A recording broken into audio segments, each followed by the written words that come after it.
Hi everyone, this is going to be the start of a new hobby vlog. I'm going to be making a set of terrain for the East Anglia Hobbit Community. Over the past couple of months, Jack's run a few events in Epping and at Darkseer in London, and using the money which he's generated through those events, he's managed to get some aside to build some terrain. So what I'm going to be doing is I'm going to be building hopefully a 4x4 boards worth of ruins and sort of like dead tree kind of terrain, mostly using simple techniques, things that I've done before, but also it's a bit of a chance for me to experiment. I'm going to start off first trying out some new bits and pieces. So the very first thing I've got for the very first time, and this is following a video I've seen that the terrain tutor Mel did, rather than mounting everything on MDF, I'm going to be mounting it on Foamex. So it's really strong foam. It's very high density and it's not like foam core. So it's not two pieces of paper with expanded polystyrene or extruded polystyrene in the middle. This is solid. So I've marked out the areas where I'm actually going to have the terrain and I'm going to cut it. Now, I tried to cut it with my hobby knife and it didn't work, so I'm going to give it a go with this. The blade's a bit blunt. I might have to get another one and try a bit harder, but this should warp less than using thin wood, but also I can carve it and I can shape it, and more importantly, I can bevel the edges without having to use a sanding, electric sander. So I should be able to carve it off with a knife. So that's the first new material I'm going to use. The second is that I've got hold of some insulation foam. I bought this off eBay. It came in lots of fragmented pieces. The packaging was awful. If I'd actually wanted to use this for underfloor heating, it would have been absolutely useless. But this is the sort of stuff that you can carve, you can glue. People make roads out of it, they make ruins out of it. You can draw patterns into the foam. So I'm going to have a go at using this. I've got a lot more of it, but it's not something I've used before, so for me that's going to be new as well. I've bought a bunch of woodland scenic tree armatures. So the idea is that I'll be able to use these to represent dead trees. Now, a lot of people stick foliage to them to make actual trees, but I looked at them and I thought, actually, I quite like how they look. I won't have to go through the effort of making wire armatures and turning them into trees. I'll be able to just stick them down, give them a paint, possibly use the airbrush, and they look like dead trees already.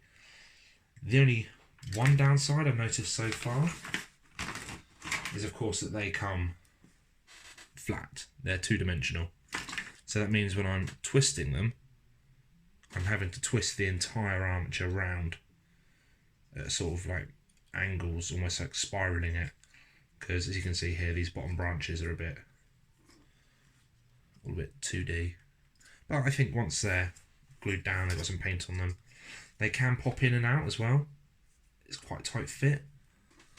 Ooh, Jesus, that's tight. Alright, yeah, they can pop in and out.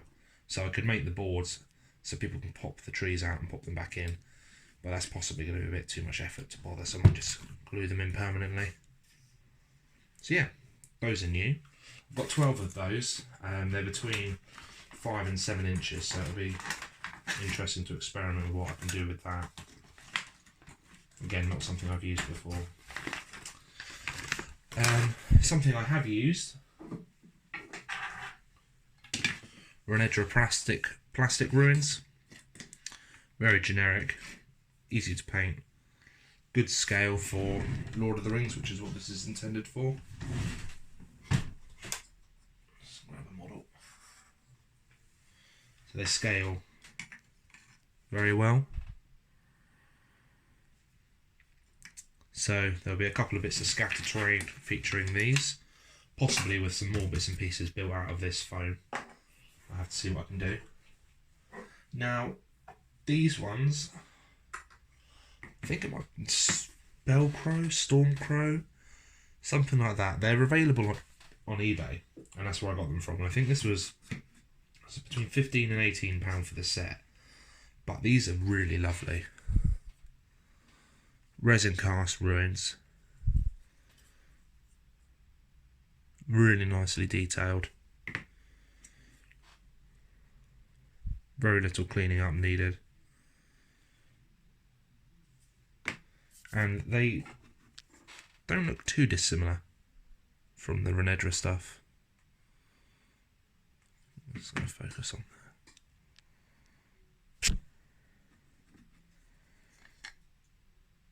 So they're not completely different. Well, they are completely different, but they're not completely out there. This one is a corner piece. Slots together like that.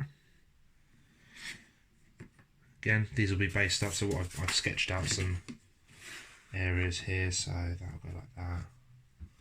Then I think I had that running like that, so it's got the archway for a door. So fit through.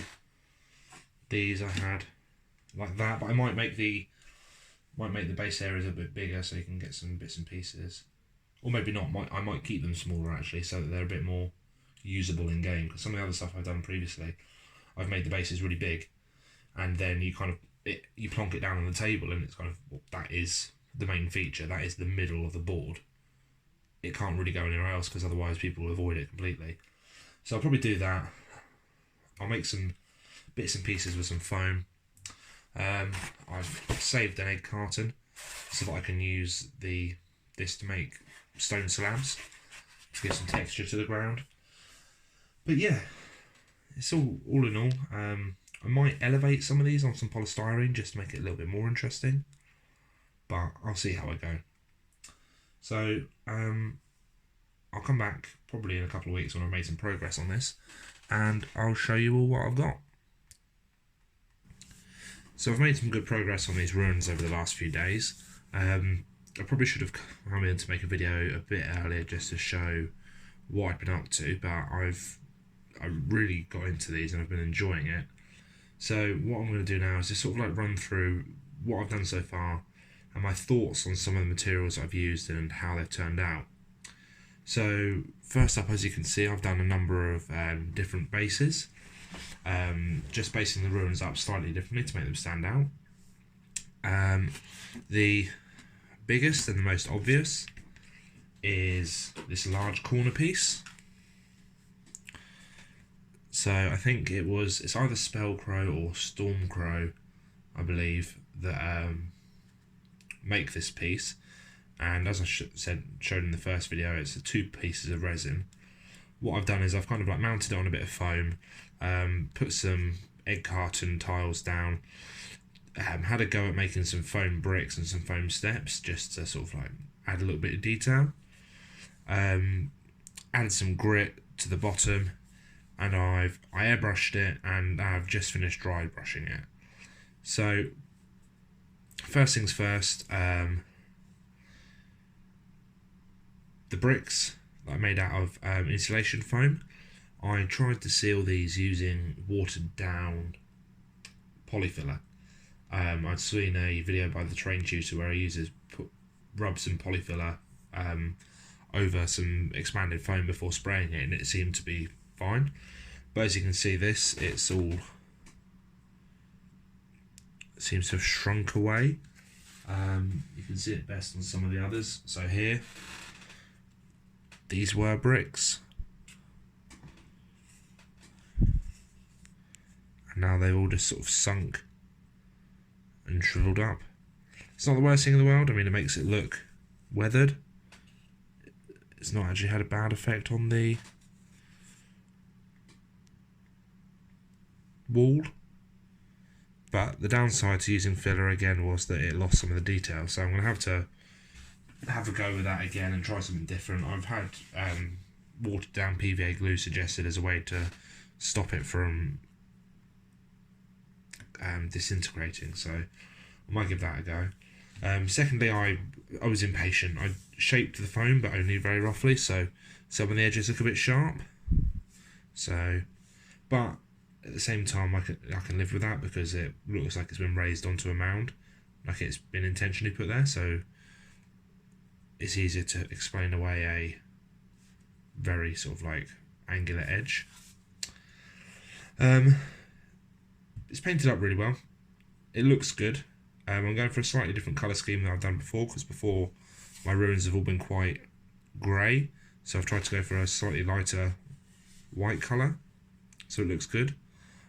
Just need to kind of like try and, I think, make the ground stand out a bit differently. So that's the first piece. Again, it's a really nice resin chunk to work with. Next up, from the same manufacturer, there's these two pieces. So they're both sort of like archways. What I've done is I've based it so that you can either play with them on their own, or you could put them either side of each other to show that there was a gateway or something there and it's now destroyed. First one, solid piece of resin, runs all the way down to here. Quite a nice length. Again, use some egg carton to make paving slabs and some foam to make bricks. Similar sort of problems, all painted up and dry brushed now. This one I tried something a bit different. I added some, this is made out of coffee stirrers. Just added a fence to try and sort of, so that they can be used as sort of long barriers, so that stop people's movement or stop the movement models. Need to go back to the fence and repaint it a bit just to make that stand out and look a bit more weathered. That was nice. Next two pieces are the Renedra Bahats plastic kits. These are just sort of like line of sight blocking terrain and movement blocking. Not so much this one, they can fit straight through, but it just gives a little bit of something extra. Again, egg carton slabs to try and make it look like there was a walkway or an entrance, and you can always set it up to look, I don't know, set it up like a building if you want. This one is a tree base. So the trees I have shaped, and they've come out quite nicely actually, much nicer than I expected.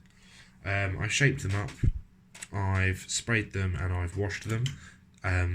This one looks much better having been washed than this one. You can't really tell on the camera. And the idea will be that when someone's setting up the table, they can just stick those in there. You don't have to wedge them all the way in, because if you wedge them all the way in, they're more difficult to get out. But it's just sort of like a dead trees, dead forest. And I'm happy with these, they're looking quite nice. Going back to the actual base itself, again, the foam bricks disintegrated a bit, and it's just a little bit underwhelming at the moment. So I think I'm going to finish off doing the these blocks, and then come back to maybe a different idea for some woodland. I've got 12 trees. This takes up 2. I've started on a couple of other just small pieces. So this one's got a tree. It's just going to be some stones, rocky outcrops kind of thing. This has got a tree, so that takes me down to, what was that? I've used 2, so that will take me down to 8 trees left. So I can probably do like a woodland area with 3 trees, 2 trees, maybe. I have to think about it. It'll be a lot of terrain on the table, which isn't a bad thing. When you're playing Lord of the Rings, the best thing to do is have a lot of terrain, otherwise it can be a very boring game. So the more terrain you have, which sort of like breaks up battle lines and breaks up line of sight and gives people somewhere to hide, the better. But yeah, so I'll keep going with this, and I'll come back probably in a week or so with another update. See you soon. So what we got here are some of the finished pieces. Now, kind of changed my mind a little bit as I was applying the foliage and added a bit more than I initially expected to, but still think that the look overall has worked. As you can see, they have come out really nicely. Added some clump foliage which has been drenched in watered down PVA, so this is now solid as a rock. It's almost as solid as the actual piece itself, so that's not going to be going anywhere soon. These are a little bit softer, might break off eventually after a little bit of usage, but that's bound to happen eventually. The static grass has been applied, and that's been sprayed over with watered down PVA glue as well, so that's pretty solid. I'm very happy with how these pieces come out. These will be going to the East Anglia group tomorrow in Epping, so we're dropping them off. That's the first two pieces. These were the plastic kit from Renedra. Then we got the first of the 3 resin pieces from, I think it's Stormcrow or Spellcrow. They were on eBay. Very nice. Again, solid, glued down. Added some wood flake chip kind of bits just because it looks a bit like debris. From a distance it looks like fallen leaves, so that's quite nice. Exactly the same one here. Added some clump foliage to look like overgrown bushes. A little bit of extra detail. These look a little bit like vines. Look like a little bit like climbing plants. So again, lots of watered down PVA. It's made this very solid, like this bit here you can see. I'll push it. It doesn't even actually squish in, which is good because it means it shouldn't go anywhere. I like these two pieces actually. The fact that you can turn them into an arch, or have them as 2 separate pieces, or if you're playing a smaller scale game and you want something where just sort of like blocking terrain with a gap in the middle, or you can make it as little or large as you want. Good quality as well, the resin pieces. Next up is the larger resin part, which, as you can see, has come out very nicely. Again, more clump foliage, some lichen, reindeer moss it's called, static grass put down, grass climbing up the side, not the moss climbing up the side a bit. It's all sealed with watered down PVA to the point where you have puddles of watered down PVA on the model and you just let it dry. It can take a little while, but I've been using my static grass applicator as well for the first time, and I am impressed with it. The one I got, might have mentioned previously, was a cheap, crappy thing from China, which gives you quite an electric shock if you touch the wrong bit at the wrong time. But the way the grass, and this is only 2mm grass, has gone on and sort of stuck up is really nice. So I think I might try some longer strands of grass, maybe 4mm, on some other pieces and see how it comes out. So those are the ruined sections that I've done. And the idea was that I'd make all this for the East Anglia group, and it would be enough to cover about a 4x4 board.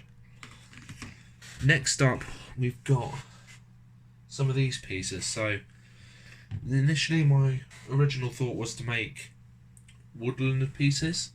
So you create a whole irregular shaped piece of board, have woodland on it, and then have the trees in static places. But I thought that's a bit much. Sometimes it's nice to put trees where you want them and where you need them. So I've done kind of a little bit of a mix. So I've done 3 pieces like this. Now these ones aren't finished yet. These have just had the static grass applied, but they're just lumps of I think I'm 99% sure, I think it's slate that I've got in my garden. My partner doesn't like it, so I use it here very slowly but surely, getting rid of it. Trees from Woodland Scenics have been painted and then just washed with watered down black paint. This is one I did earlier, again with a focus with the wall. This has all been foliaged up. These just, you can glue them in place, they just pop off. Be easier for storage really, because if you're trying to store them like this, they're likely to just break. It's quite a tight fit, so I can imagine it being a bit of a pain, but better that a tight fit than just loose. So that's these ones. What I've also done, and I'll be bringing these home with me from Epping tomorrow because I'm going up for a games day. Because they're not finished, what I have done is started doing some individual trees like this as well. So this is just a piece of the 5mm Foamex, and the tree stump is glued directly to it, and then they'll just stand. They might well topple over, but it's not too bad really. They're kind of like self-righting, but this will be given the same treatment. It'll be sand on it, it'll be some flock, it will then be some bits and pieces, like maybe some clump foliage, but nothing too massive, because I've got quite a few of these, so they can just scatter around the table and people can put the forest where they want, as thick as they want or as sort of thin as they need it to be. So we'll continue this vlog for a bit, but this is these parts completed and ready to go. So I'll be packing them up in a box tonight and taking them over to Epping tomorrow, ready to be used. So I hope you're enjoying this so far, and I'll come back probably once these trees are finished, but this is pretty much it for now. Cheers, bye. So if you made it this far into the video, you'll probably notice that this section is a little bit different. I actually forgot to record a video showing off the finalised tree bits that I finished. In my excitement, I boxed them up the day I finished them and just took them over to the club the next day for the league event that was being run. So I didn't actually get a chance to go through and finish them off, but what I did do is I got a couple of pictures. So the next couple of pictures are just going to show off really what I did and the final sort of effects I got. As you can see, the trees, they look very effective as dead trees when they're put together like that. I can't remember if I previously mentioned, but they were just given a black base coat just with regular Halford's spray paint. I then used the airbrush a bit to get a bit of shading on there with a bit of brown, and then just dried over. It was very dark brown, and dry brushed over with grey just to make it look a bit like old wood. So that was all done. The basing was done in the normal way, so flock, a bit of clump foliage, bits and pieces. I didn't use tufts on this project, I don't think, because simply they're quite expensive to use that tufts on this much terrain. And with it being club terrain, it's better normally to keep things like that simple because there's less to fall off or get knocked off. So I'm actually filming this now, this final part in August. This project was finished off about 2-3 months ago, so it's actually been in Epping waiting. Hopefully, I think it's September the 21st is the next event I'm able to make it to, so I'm looking forward to seeing this on the table, because it'd be really great to get some games on it and see what people think, because I don't mind saying Jack paid me to do this, but he covered the cost of the materials. I didn't get anything out of it for myself. I think he gave me the £50, which covered the cost of everything I needed to buy. There was no sort of additional profit for me, but I did really enjoy it, so I've already started thinking about potential other projects that I'd like to do, and so hopefully with a couple more events under the club's belt, Jack might be in a position to do something similar. So if he is, definite benefit for me. So thank you all for watching for this long, and I hope it's been of use, because again, like I said, I've really enjoyed this myself. So thanks for now, bye.